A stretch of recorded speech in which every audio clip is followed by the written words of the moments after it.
TRT World's Alican Ayanlar, who's in Gaziantep, that's on the border between Turkey and Syria, on the Turkish side.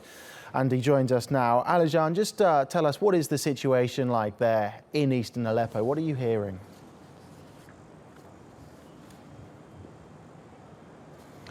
Well, it's been, we entered week 2 of the Assad regime's new and intensified military campaign to take full control of Syria's largest city. And as that continues, not only are the relentless aerial bombardments continuing, but the regime has also made some significant gains on the ground, especially to the city's north, where both sides are stating that the regime troops are now in full control of Handrat camp just north of Castello Road. Now, this is all in preparation for that expected major ground offensive. And if this battle happens, it's likely to be the biggest battle to date in the country's 5.5-year conflict. And as those strikes continue, Doctors Without Borders has come out and has said that the Assad regime, as well as its allies, in this case talking about the Russians, must immediately stop the relentless killing of innocent civilians in eastern Aleppo.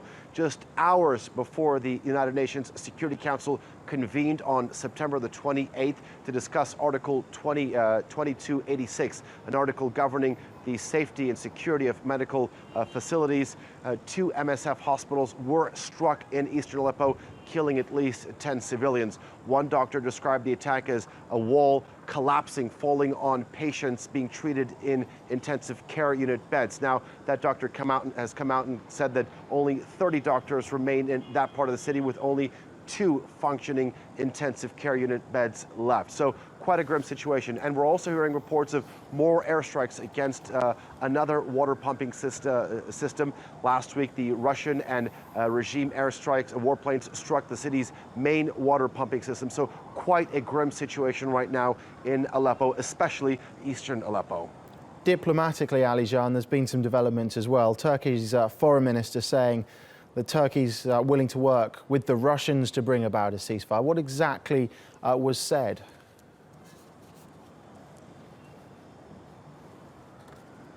That's exactly right. This comes on the verge as the U.S. is preparing to halt or stop all Syria diplomacy talks with the Russians.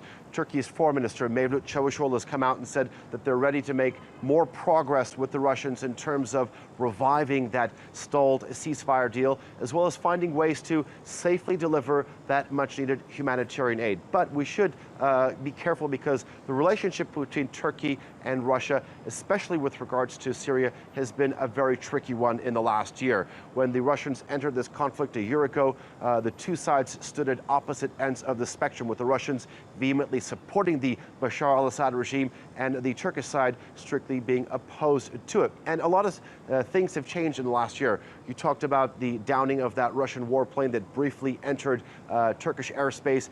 That led to a complete collapse in diplomatic relations between the 2 countries, and it's taken nearly a full year for things to get back on track. And Turkey's always been against the killing of innocent civilians. Turkey hosts more than 2.7 million Syrian refugees in the country. And when you look at the report that's been published by the UK Syrian Observatory for Human Rights, saying that nearly 10,000 people have died in Syria as a direct result of the Russian intervention, more than 5,000 fighters belonging to Daesh or rebels or the moderate opposition, and nearly 4,000 civilians being killed as a direct result of the Russian action. It's tricky to see. It'd be interesting to see how this all plays out. Okay, Alican, thank you.